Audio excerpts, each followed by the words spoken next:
International with Mr. Make It Rain, Lord Rain, and Flawless Flaw, peace, love. I just got done listening to that Dedication by Nipsey Hussle. You also got a chance to hear some words from him. The world don't know what they lost just now. This is a special tribute from me and Flawless Flaw to Nipsey Hussle. Condolences to his family. Salute to all those who have continued to support him from the beginning.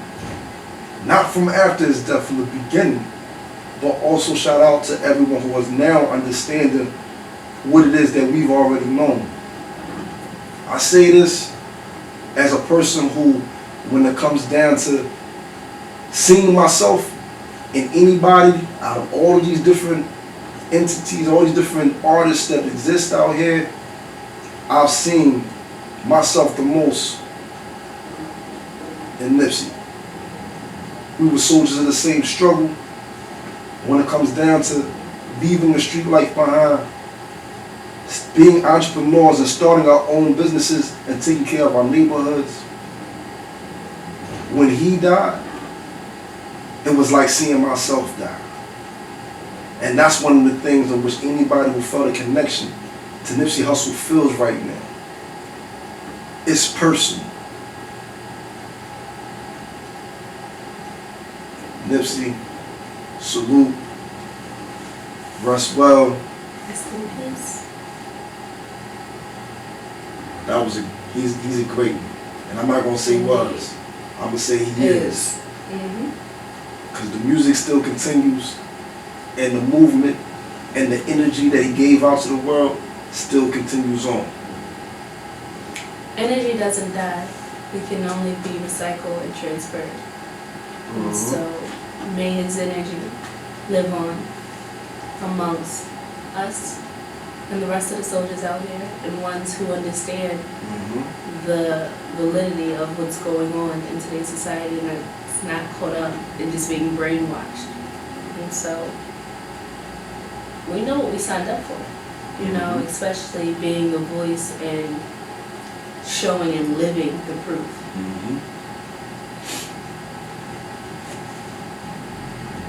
You said it the best when you just said, you know what we signed up for. And it's like, this week, right, after, or following, I should say, following his death and how it took place, I've heard so many different people saying so many different things. I had to, on my Instagram, I had to post my thoughts on it. And normally I don't even get into to speaking from the Instagram, I just save it for the radio station. But this time I had to.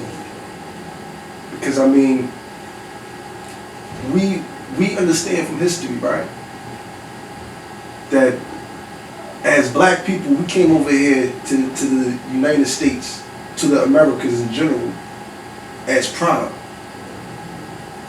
And any time in which any of us still had some type of connection to the motherland, home, anytime any of us had a still connection to our original identity, anytime in which any of us had that aspiration for freedom, they tried to do their best to beat it out of us, rip it out of us, or kill us. If they knew that at the end of the day they can't change who it is that we are. Not to mention we're dominant, period, as a race, as a gene, you know, when it comes to our DNA. They got to step in front of it. But see, back then they wasn't even thinking like that. They didn't even have that knowledge. That knowledge didn't come until later on. Back then they just wanted us to be the workers. They wanted us to be the slaves. They wanted us to be the number one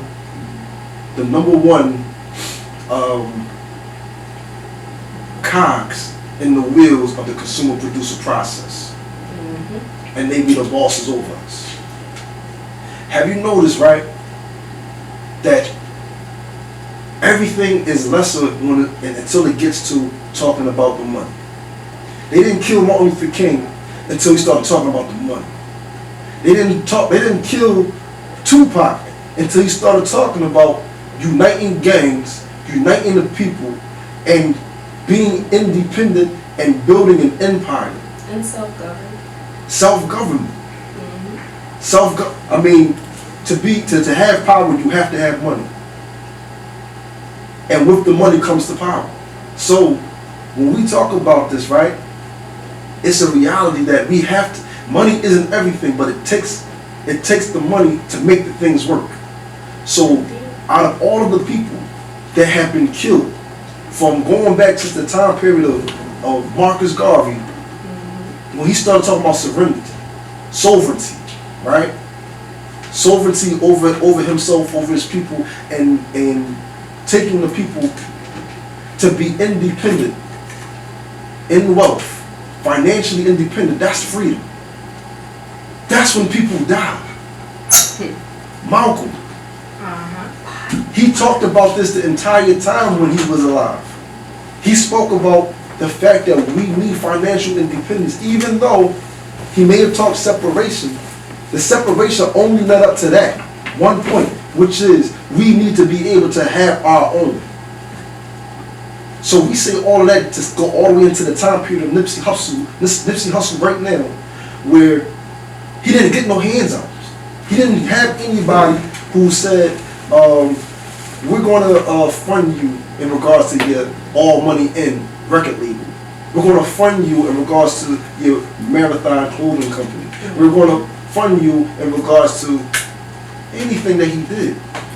So he was a perfect example of somebody getting it from the mud, from the muscle, 10 toes down. Grassroots, and took care of his community. And being that example, always you found him talking about health and wealth. Now we see that they did the same example which they always say that they do. Right? And the reason why I say they, right, is because a lot of people continue to go back to, oh, well, it was a black man who killed him. Oh, it was somebody from his own set that killed him. Oh, it was one of his own niggas that. Did you know news, just for those who haven't heard and may be listening for the first time here? We just jumped into it, you know. Mm-hmm. So how did that go about? You know, we definitely know that he owned the property in which he was assassinated at. And so that's another thing in which he didn't just speak it, he was a living proof of doing it. He embodied. That's what I'm saying. You have a lot of people who talk it, right? But the examples of those who actually make it happen, those who actually act upon it, he was one of those examples. The talking was there, but the showing was there first. And so, I mean, I'm saying, like, we know with the Willie Lynch plan, right? If somebody thinks that they have a free mind, somebody feels they got a free spirit, they still got a connection back to the home, the motherland, back to who they are ethnically, who they are in regards to their identity, then they will take one arm, take the other arm, take one leg, take the other leg. They will, in public, they always make sure it was done in public. Tie it up to some horses, have them face opposite directions, smack the horses on their ass, and let them rip that person, that free man, that free mentality. Let it rip that person apart right in front of the public. And let that be an example for the rest of these people who think they're going to be able to have a free thinking mind. The trauma, right? The fear, the fact of what they've seen, all of that causes for people to end up saying, oh, I'm not going to follow that route. See? But see, the thing is that was all part of a program that was set into place over 400 years ago to keep people mentally enslaved. Something that would be repetitive upon itself until there comes a paradigm shift. And then comes another person who will arise, waking up, and wake the rest of the people up. You know, J. Edgar Hoover, the head of the FBI, started a COINTELPRO, right? And we're gonna go into a little history with this. Started COINTELPRO, which is the FBI looking into the black community to see what niggas is doing. What kind of organizations? And notice that every time there's an organization, they label it gang. Everything. More than 3 people, gang. No, it's an organization. No, it's called a social club. No, it's called a fraternity. How about that one? It's a corporation. Exactly. It's an organization.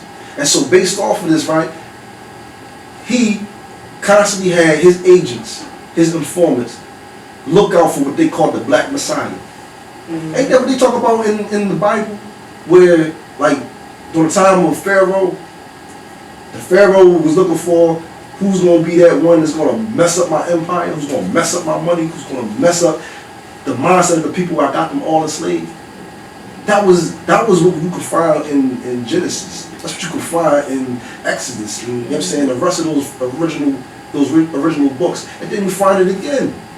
You find it on the time period of the gospel. Repeat itself. That's why it's important in which we study and take lessons and learn and understand and be able to identify when it's happening again right before our eyes. Yeah, everybody keep on saying they looking for a black Jesus. I ain't saying that Nipsey is black Jesus, but what I'm saying is that look at the similitude that every time there's an empire, they keep on looking for a black Messiah, somebody who's coming from the people, that's going to wake the people up, and then they try to kill them. They try to get them out of here. So when did that happen? The last time? Well, perhaps that happened with Tupac. And you just heard him say that, Tupac is my generation. Right? In dedication, he just said that. Perhaps before that, you seen that when people such as Fred Hampton, Black Panther, when he got killed. And he said, I am a revolutionary. Then you seen it before that. When you seen Bunchy Carter. Now matter of fact, let's talk about Bunchy now, right? Anybody who knows Nipsey Hussle continues to and always have represented his neighborhood, right? His store is right there off of Crenshaw and Slauson. Crenshaw and Slauson is considered as, what the government would say, is a Crip gang neighborhood. Right. Now, a gang don't call itself a gang because it wasn't never meant to be something for the streets. It was considered to be a nation. But it started off homegrown in the community. And on Slauson, for those who don't know, let's talk about some history here. You had a man by the name of Bunchy Carter, right? Now, Bunchy was a Black Panther. Now, he originally started from that strip, Slauson Avenue. And coming from Slauson, he was a fighter. Like, that's what they was known for. They was known to be, he was hands-on, but he was a very charismatic person. Everybody loved him. Now, once the time period of the Panthers came about, his thing was, look, we ain't gonna be on no dumb shit. We gonna make sure that our community, we hold up. Not even hold down, we hold up our community. We make sure that our community is proud about where we come from, and we do for self, right? In a different terminology, he's still speaking that. And so he will hold parties. He will hold, different functions and events for the neighborhood, whatever way you can bring the people together. House parties and all that people will be dancing and all that, and then he'll shut down the music one second. Grab the mic. Give them knowledge. Give them a little something, tell them, listen, come on through. And he'll tell them about the BPP, the Black Power Party of Self-Defense, right? That originated what you have in that area called Crenshaw and Slauson. In that area in which you call the 60s. In that area in which now people affiliate with not the gang, Crip, but what was known as the organization, Community Revolution and Progress. And this is what Nipsey Hussle always represented, and he ain't have no problem with representing it because he knew not the dumb stuff that later on people started to do and what media started to push and portray, but the original doctrine, the original, not saying that you don't have a whole bunch of people who used to be on some dumb stuff, but once it got to a higher level, this is what he represented, and this is the reason why he took care of his community, because he really believed in his crippling. He really believed in the doctrine of what it is that he held, that he held as a black man. Now, needless to say, Nipsey came from the motherland. You know what I'm saying? He comes from an Eritrean father who I had the opportunity to meet. You know what I'm saying? A whole family come from, if anybody who don't know where Eritrea is, this is that little country that's right there on the tip between Somalia and Ethiopia. You know what I'm saying? Right across from Saudi Arabia. That area that used to be known as the descendants of the Queen of Sheba. Right? King Solomon and them. This is where Nipsey came from. And based off of that, like, I mean, I'm not saying that to have direct descendant made him have a little bit more royalty in his blood, but perhaps it did. Mentally. Perhaps it did. And everything which he showed, right, is showed not only ancestral history, but also the history that came and was raised within his neighborhood. And I go back to that history of talking about Bunchy Carter, because for those who don't know, Bunchy Carter got killed. By an agent. By an agent. An agent who, according to the media, it was said that it was a drug deal gone wrong. Now, everybody who knows... Not to mention that the whole drug war was just a war against us. Mm-hmm. Period. So when we talk about this, like the things that is constant, we can't forget history. Anybody who's blind to history are destined to repeat it. Mm-hmm. Right? I'm not into no conspiracy theories. I'm not into sitting there making up stuff as we go along and we're gonna say, well, what if, and then we're gonna run with it. Nah. I'm not for that. When it comes down to facts though, we're gonna say, well, facts is that anytime, based off of what we know from COINTELPRO, anytime when a black messiah comes about, a person who can awake the people, you know what I'm saying? It's nothing spooky. It's nothing where, you know what I'm saying, you gotta see somebody come from the clouds. It's somebody who's born and raised from amongst you, who wakes you up, who gets you back in tune with this is you and this is your neighborhood and this is how far you can get with it. Nipsey, I mean, needless to say, the same block that he used to hustle in front of, he switched up his game, started making clothes. Then from there, bought out the store in which he used to sell those clothes in front of. Mm-hmm. And then from there, now when he passed away, he had that entire neighborhood, that plaza right there off of Slauson and Crenshaw. He had bought out that entire shopping center. And he did this independently. He didn't have no backing in regards to a label who had to pay him. He did it from the muscle. He didn't have no financial backing who said, okay, well, we're going to put this money up for your clothing company. I mean, when it started to go, we see how many people started to jump on board. But, dang. History, don't look at history. And if we know that people such as Bunchy Carter got killed, later on we've recognized by an agent, mm-hmm. Right? I mean, it don't take a rocket scientist. Yeah. People talk about Malcolm X. Yeah, but they came. You always send you always send a nigga to put in the dirty work. Mm-hmm. But that's what everybody is so put up on. Oh, it's gang violence. Oh, it's this. Oh, it's gang violence. He's a gang member. But when you point out the facts, and it's like, oh, you're a conspiracy theorist. Mm-hmm. Well, the facts is that he was killed by a snitch. A snitch who was also an informant. Informants are employed by the government, correct? Yeah. Now I want to make sure y'all understand this, right? There's two types of snitches, right? Two types of rats. You got one type of rat, he just did his whatever and ended up getting caught up with his homies, with the people that he did his dirt with, and to get out the trap, he had to bite some limbs off. That's why I'm calling it a rat. However, you got another type, which is an informant. An informant is a person who gets a government, right? A government serial number. You know who's rats in your neighborhood. You can be able to type it up on LexisNexis and find out not just with the paperwork. There's certain websites you can find that when a person was a rat, meaning they was hired by the government to get a government serial number, and checks from the government, whether local or federal, go to that serial number.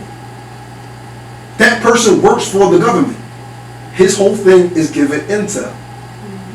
Whatever is going on, he has to tell. Now, this boy who killed Nipsey was said to already been running around with about 8 bodies underneath his belt.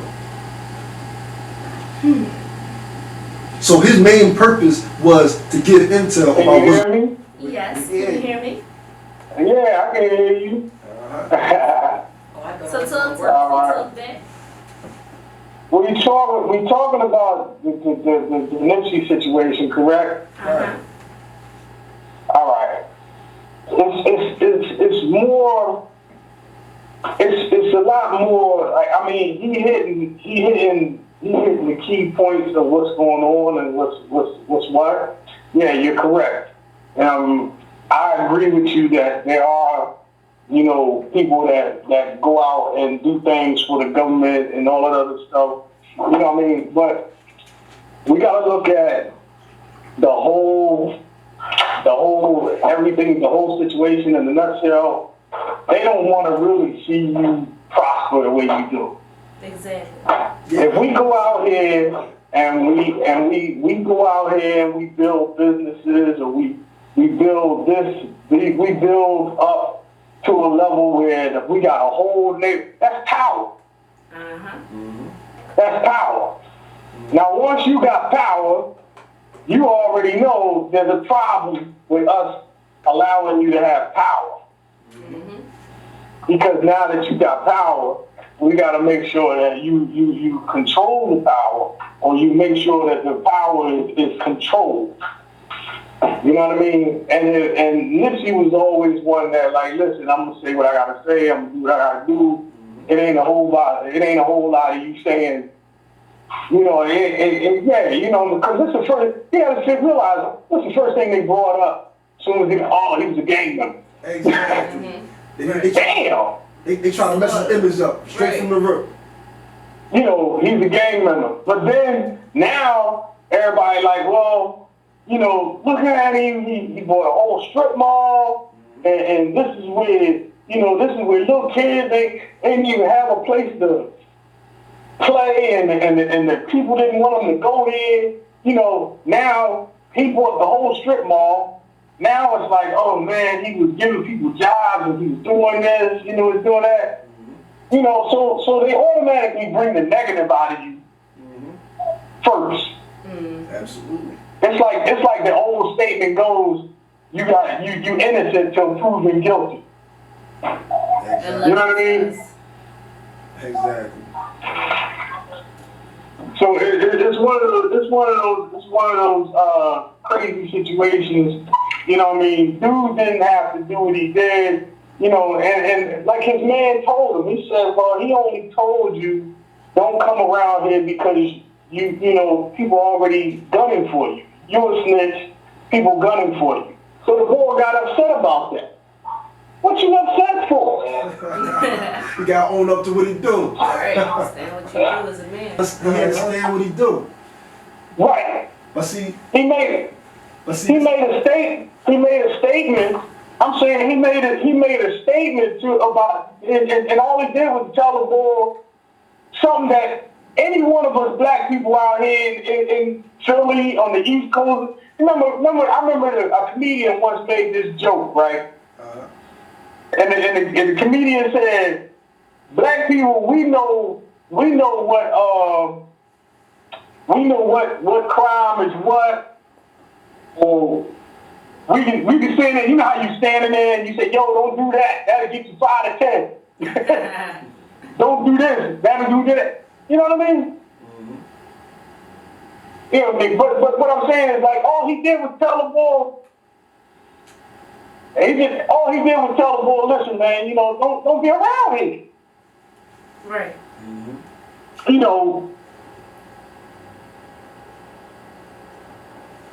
And from that point on, that's not a reason for you to go back and do something. So that was more of a hit that was literally, that was a hit that something else triggered. Something else triggered that. And that's what I'm saying. And can you hear me? Can you hear me? Yeah, I hear you now. Okay, yeah.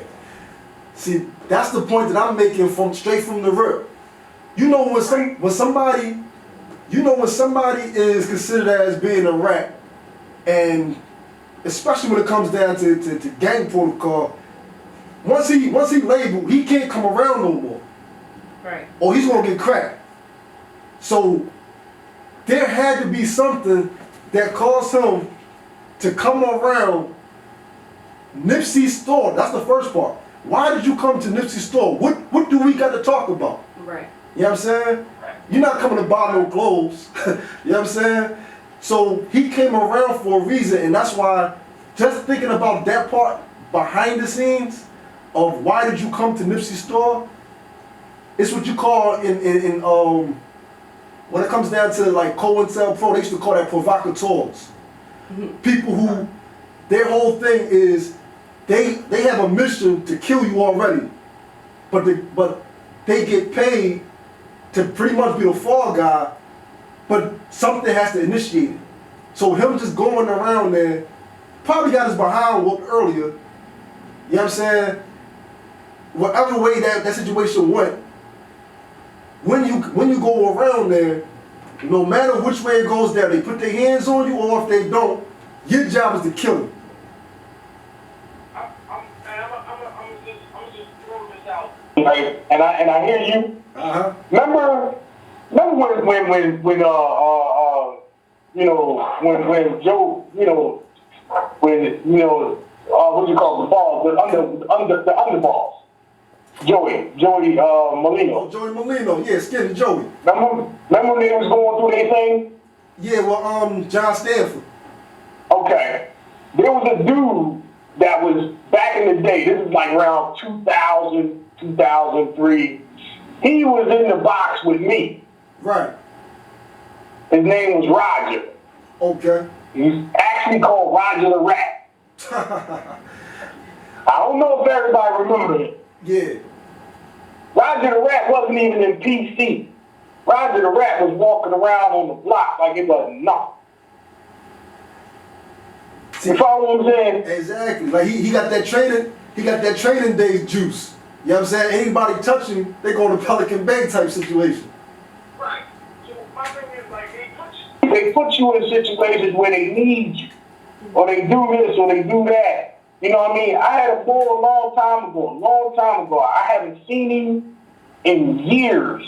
Came to me when I was in my teen years, and he was talking about how he doing this and that for the government. And I was like, damn, what is you doing? But he never told me. You know what I'm saying? He never told me.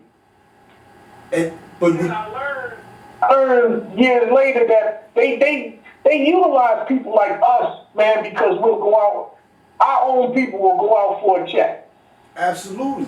That's what, and that's the problem that's going. It's like it's a signature, and with that signature, they telling you who's doing it, but you gotta pay attention. And the person who always does it is always that person who he needed a way out. If you go back, matter of fact, let's go back to the JBM era. Let's go back to when the boy Youngblood, right? Right. Boy Youngblood, he was another one of those informants. And when they took Basil's his ring, according to the investigation, they said his ring was taken. They put it on this guy Youngblood. He gets on the news. They blot out his face, and he pretty much starts the war between the JBM and the Shower Posse.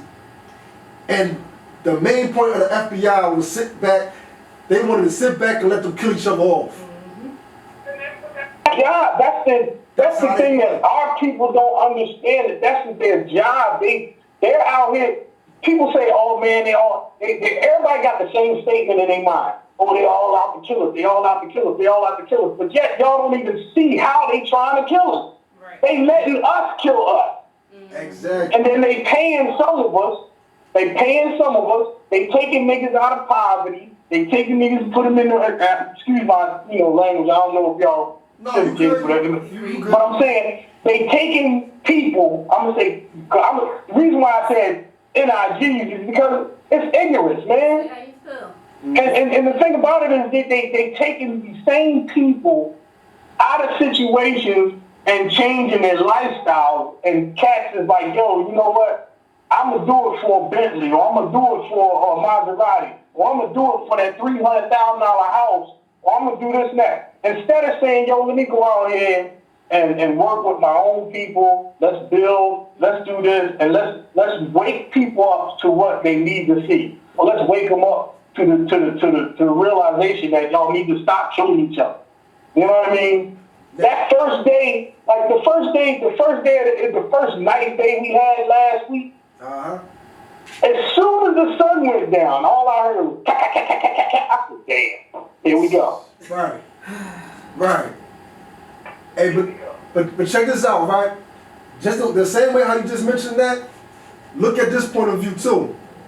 If this assumption is right, you know what I'm saying, you know, I ain't trying to do too much assuming, but I'm just saying what it looks like and what's already taken place in the past. If it's the case in which this guy who killed Nipsey, being an informant, a snitch, a rat, if it's the case in which he actually got paid off to kill him or to be relieved of some of the cases he already had, we gotta look into his history. What kind of cases he already had. Now, it had already been placed out to the press that this man had over 8 bodies, right? And you still walking around the street. Exactly, which also means that if need be, he can put in that work for them other people. He don't got nothing to lose. And if they gonna let him sit, I'm gonna tell you this, if it's real, if it's true, he's gonna either do 2 things. He's gonna sit in the box like one of them cops and be untouchable. He gonna be a Club Med in the feds. Protected, well protected. He's gonna be protected like crazy. Or they gonna kill that nigga. Or they gonna kill him before he even get a chance to talk. He, like, alright, you know, like when, alright, remember when, now let me say this, like that, you know, okay, there are places that, you know, they in some cases where they lock dudes up and they put them in that, you know, I'm gonna say A13 up there in CFCF, which is protected custody block. Right, peace. You know what I mean? You know, they got, because, you know, I had legs, so I got to walk around. But there are dudes that do that. You know what I mean? They can walk around, this, that, and the third. But, you know, you got dudes that's up there, man, you know, if your case is high profile, like this guy right here, you can't, your picture was plastered from the West Coast to the East Coast. There's no way you should be out here still. Exactly. Let's be honest. His fam got hit the next day. Yeah. Your picture was plastered from the East Coast to the West Coast. And everybody got your picture. How you gonna make it around here, or who gonna hide you and say, yo, man, I'm a ride for it? But also somebody is protecting. Now also check this out and take this into consideration. Now I know that block, right? I've been out there on Slauson and Crenshaw. I know the back blocks. I know the little ducky cut that takes you over to Fat Burgers. I know, you know what I'm saying, if you sitting there on the block, like how many different potholes tear your car up if you try to push the pedal to the metal and get you know what I mean? That is not a spot. That's a one-way in, one-way out plaza. That is not a spot where you can sit there and do a hit and get away. Now, it's and that's what I'm saying, like, when it comes down to the Willie Lynch, just going back to that Willie Lynch situation, it's always you do it in public so it can be seen by everybody. You know what I'm saying? Every person who ever been, I remember that day.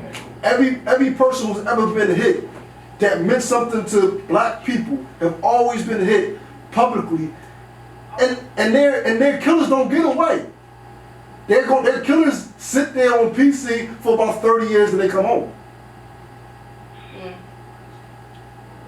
Listen, you know who? I'm not gonna bring the boy name up, but he's sitting in. He was supposed to be down. He's supposed to been got the death penalty, and he been sitting up there. He in Florida right now. We remember what happened with if we talk about if we want to talk about killers, you know what I mean. We remember what happened with Sammy the Bull. That's an example right there. That man had more than 50 bodies, and they let that man go out to Vegas and start hustling E pills. this thing is deeper than what a lot of people that, you know, they giving you that smoke and mirrors thing where they giving you what we want to give you. You know what I mean? You got other people saying, well, you know, he really didn't die on that day. He died on another day, and they just reported it that day. Hey. You got other things. You got things going out here now that, oh man, my thing is, I don't understand how if you can go out here and do what you got to do. I mean, even ODB, when he was out here in McDonald's in Philadelphia, he got caught at McDonald's. Right. And on the run. Right. It was a ball crack case. You know what I mean? Come on, dog. Like, if they want you, they can get you. I don't understand how you still out here. Right. Somebody is watching. Somebody taking care. Hey, look, on that note, we about to get back to we definitely appreciate, you know what I'm saying, all the dialogue in regards to this. We about to get back to music break, right? And then we're going to continue to talk on this topic once we get back off the music, you know what I'm saying, memory of Nipsey. A great one. Thank you for calling in. Can I send my music up to y'all, yo? Definitely listen. Stay tuned. We'll let you know, alright? Alright, then give me an email.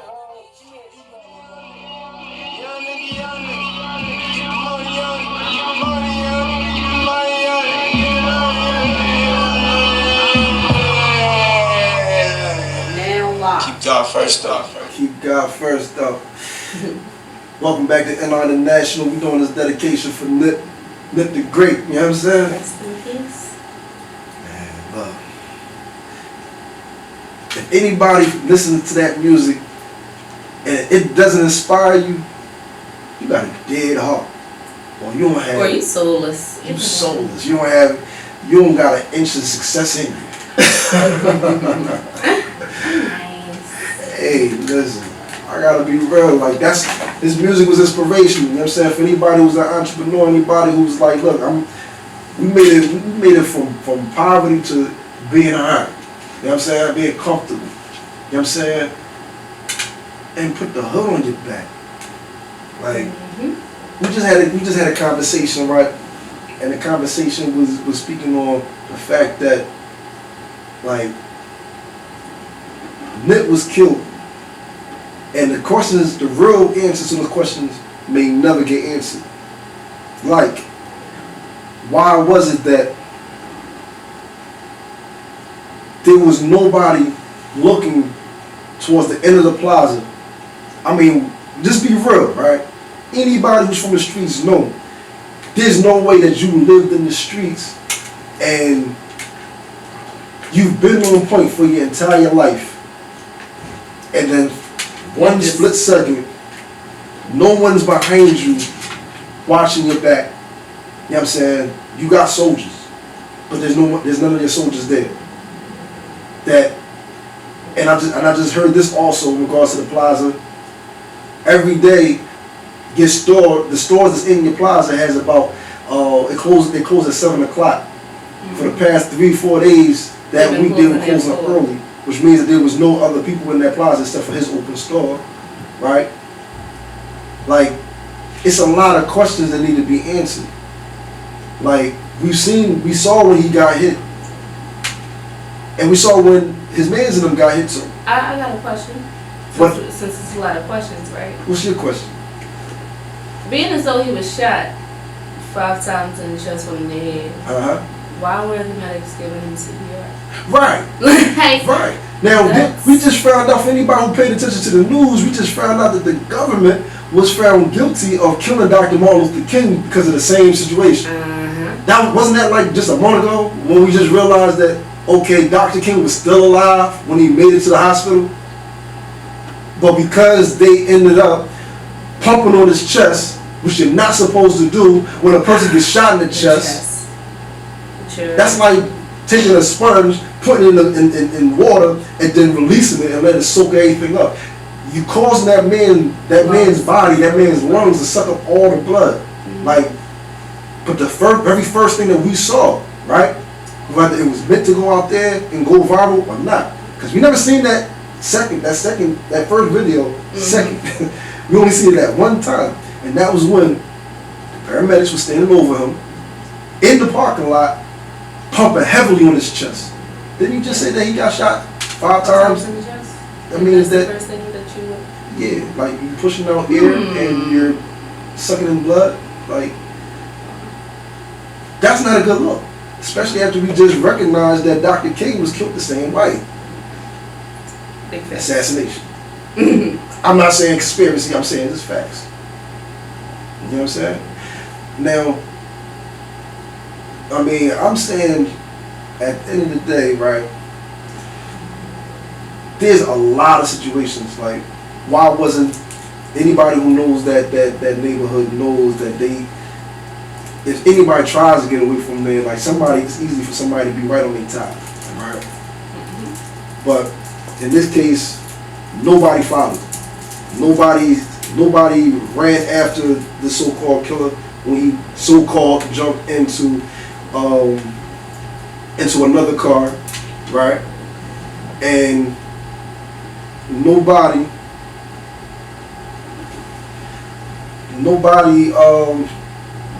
knew where this guy went to. Like, he disappeared and didn't pop back up until days later. And mind you, this is another crazy thing. This all happened the same day that the Latin world's #1 artist was killed by one of her fan base managers, Selena. You know, y'all remember Selena? Selena was the one who she was played by Jennifer Lopez, right? Now, since we all recognize that, you know, this is the same day. This was March 31st. I mean, it's just a big loss. You know what I'm saying? And we're at a loss in regards to how to explain the situation. But what we do know is that man did a lot, and that man was promoting a lot.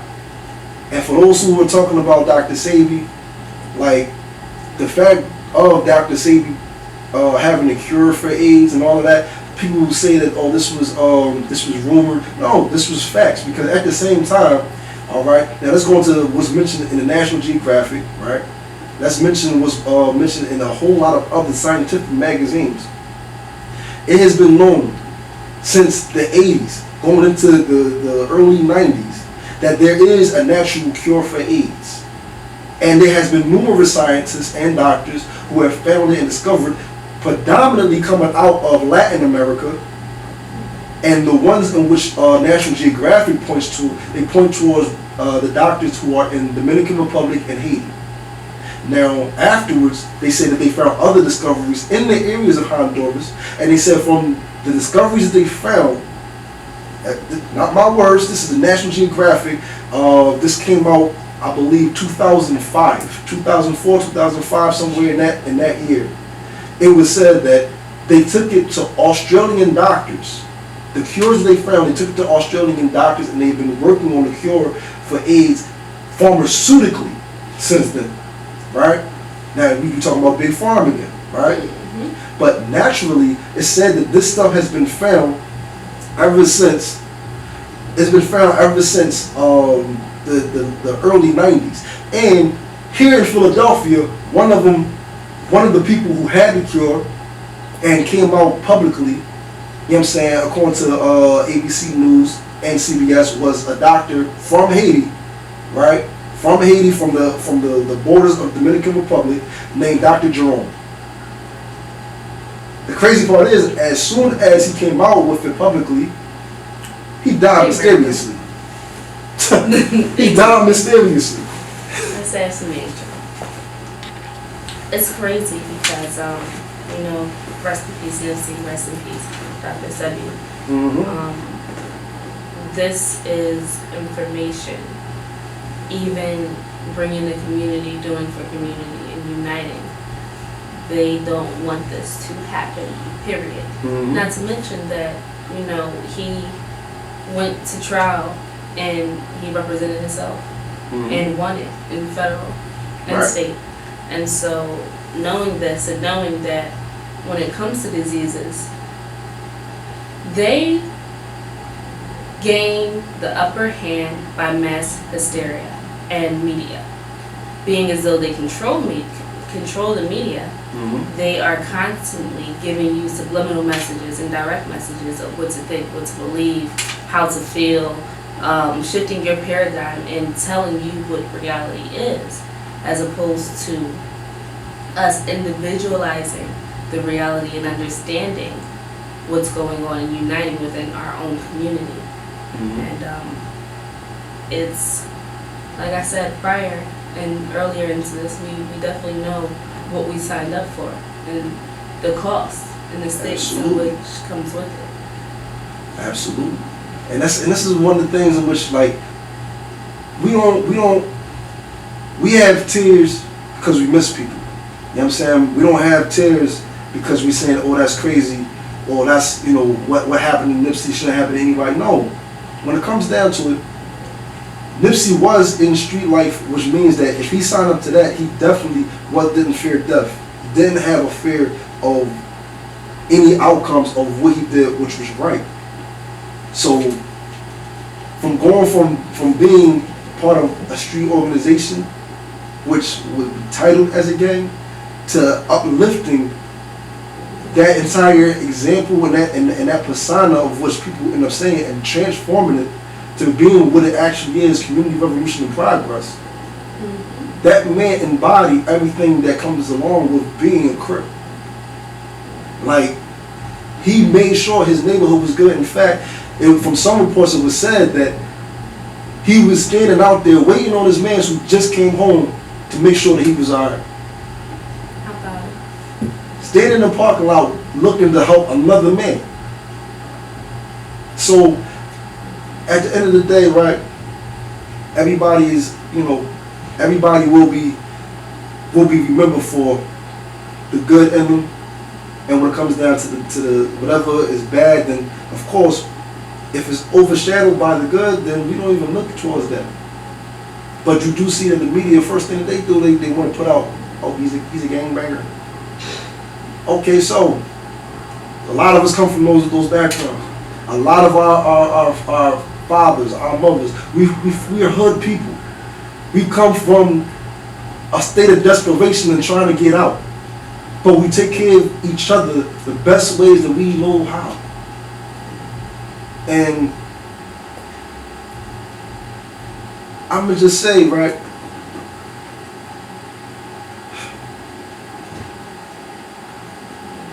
when one dies, may 100 arise.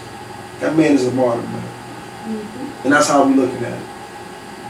I want to also mention something about Dr. Sebi and how it was due to his death. He was in custody at the time of his death. He was in custody of the government, the police. And this healthy man who can literally, still do boxes and jump on tables and diet and all of these things just did. No explanation, no excuse. And to tell people, which I definitely will repeat, there is no disease but one. And this disease is mucus. And so do your own studies, learn how to live a healthier life, and definitely unite with your community and do more for the youth and which is coming after us, because that's where the future lies. And understanding that if one, you have a voice, it's valuable enough to be heard. Your story, your purpose, everyone has purpose. And so when we do acknowledge leaders, understand that there is a leader within, and it's all about utilizing that voice that you have, which is why we are grateful at NR International to have this platform to give you the real, to give you the culture, to give you politics, hip hop, and all of the above. But we give you truth, we give you honesty, we give it to you all. On that note, we're gonna switch over to Did You Know News. DK. Since we just spoke about the kids, right? Like we mentioned a lot of different organizations, street organizations that came and went. One of them was the Black Panthers.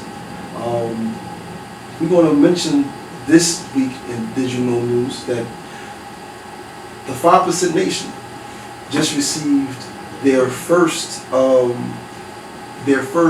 street sign on 125th and 7th Avenue, right by a law school in Mecca called Allah and Justice Plaza.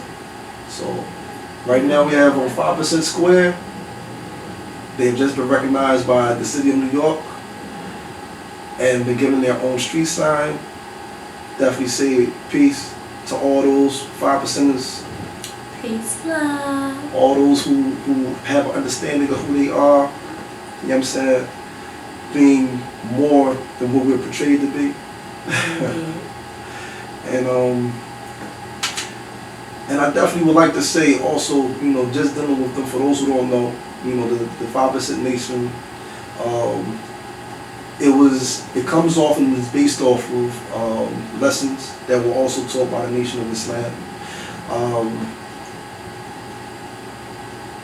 Many of the originals of the 5% Nation dealt with uplifting the youth, making sure that the youth grew and were raised to go to school, stay in school, get jobs, do whatever it is that you're able to do for your people, and raise the next generation in the right light. So even in regards to those, the originals of that particular organization were incarcerated, were placed into mental asylums, were killed off by police, and it's a never-ending cycle. The people who take care of their own people are normally killed off by the hands of those who have nothing to do. No, let me say that. Nothing to lose. Not from the hands, but always originating from those who are totally against what we stand for.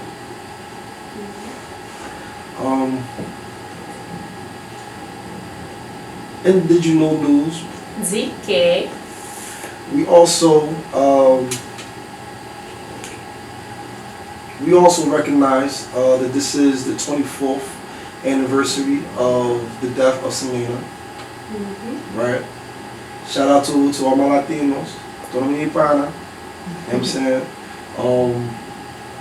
She definitely touched the world and was a rising star that never had the opportunity to shine with her complete light.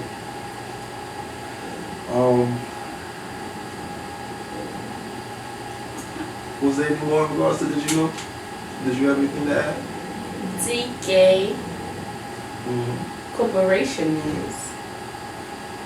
Appreciate. Well, most definitely we definitely had on the corporation side a lot of situations, you know, personal as well as far as the conglomerate is concerned. So Chinko, we definitely see free Chink. He will be home soon. You know what I'm saying? For those who watched the video for Chinko, that was the video, the news clip was actually real, whereas they ended up trying to shut down the video shoot, and Chinko is now incarcerated. But again, it's something small to a giant. Something like to a heavyweight. You know what I mean? He'll be back home soon. Indeed. And definitely I would like to say, for my man's Turk, 13th for Somerset, you know what I'm saying? Originally, Diamond Street, Raheem Law stand up. For all those who know Turk, you know what I'm saying? We go back since my teenage years, and we definitely lost one of the originals when it came down to what I have represented for more than half of my life. He was one of the soldiers on the front line who stood along with me, and that situation will never be forgotten. We don't forget any of our soldiers. Salute. On that note, Let's get back into this music for y'all. Then we're gonna end it with a quote for the day. You're welcome.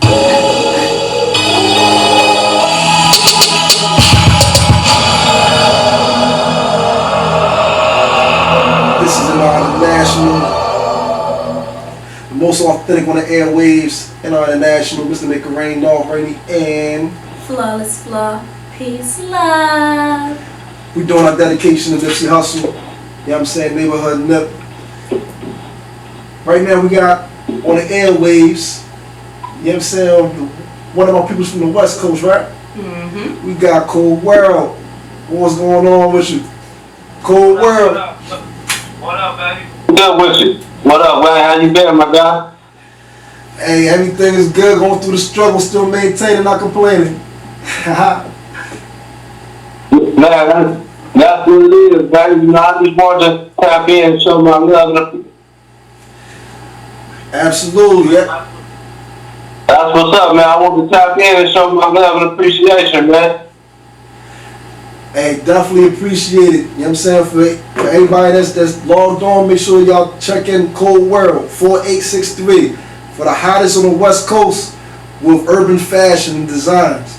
So definitely tune in. And we was just having a conversation on Nipsey. How y'all taking it over there on the West Coast? You know, Nip was a major factor, man. You know, he affected the whole culture, man. You know, he had a real positive outlook on everything, man. You know, he's a real stand-up guy, man. You know, a lot of people really affected by that, man. Absolutely. Like I had mentioned earlier, in regards to being a person who came from the streets and transcended to being an entrepreneur, you know what I'm saying, having his hands within the music labels, and then also having his hands in regards to doing his clothing, and then taking care of his neighborhood by way of the proceeds. Like, that's a man in the same heart as me. So, you know what I'm saying, when it came down to Nip passing away, that was something that was real, it was real touching for me, it was real personal. You know what I'm saying? So I definitely feel as though everybody's on the same type of time, who's going through the same thing, who's building the same type of empire. And I see you doing your thing over there, you know what I'm saying? So I know it's definitely something that's touching for you too. Oh yeah, man, no doubt, man. You know, that's why I'm just, you know, continuing to build, man, and staying inspired, man. You know, Nipsey was a good inspiration, man. You know, I had got a chance to go over there to the store, but I didn't catch him that day. But, you know, I wanted to talk to him and, you know, just share some information with him as far as, you know, going in the direction that I'm going, man. You know, so, you know, entrepreneur is not an easy thing for a lot of people, but, you know, you got to just keep going and keep going. Absolutely. It's all a struggle. You know what I'm saying? It's like warfare, but you may drop a couple battles, you know what I'm saying? But at the end of the day, as long as you're still there to win the war, that's what matters. Yeah, no doubt. That's real, man. That's real talk, man. You know what I mean? And I'm definitely going to reach out to you. I got some new saucy stuff, man. I'm going to be dropping some stuff on you pretty soon, man. Well, let us listeners know where they can find you at. Okay, yeah, my IG is Cold World 4863. Y'all follow that IG, man. One of the hottest streetwear brands coming out the West Coast, out of the Bay Area. Most definitely. And we're about to end the show. Appreciate you calling in. Thank you. Definitely. All right, y'all. Enjoy. Peace. Love. Peace. Love. As usual, we always end it with the quote of the day. And I believe that right now I will end this quote where, being that we said that Nipsey is a martyr, I'm going to say something that was said over 1,400 years ago. Right? Matter of fact, no. I'm going to say something that was said about 700 years ago. This was said by a scholar by the name of Ibn Taymiyyah. This was a person who was on the front lines when it came down to fighting the Tartars and the Ottoman, not the Turks, but the Mongolians, etc. He came from out of Syria, and it was said that his outlook on life was that there was no way that you could ever do any harm to him. He said, based off of his giving knowledge to the people, and based off of his fighting and warfare, he said, if they incarcerate me, I turn my place of incarceration into a place of learning and a place of study. He said, if they remove me from the land and send me to another land, then I will simply propagate there and become back stronger. And he said, if I die, then I die the death of a martyr. There's nothing you can do to me. Drop the mic. I think that is an amazing quote for our show today, and that's something that each and every individual should hold on to. Until next time, of course, every Thursday, 5:30 to 7, you're officially tuned in. It's Flawless Flaw. NR International, your boy Nard Rainey. Thanks for the love and support, y'all. Salute. See y'all next Thursday. Peace, love. Peace.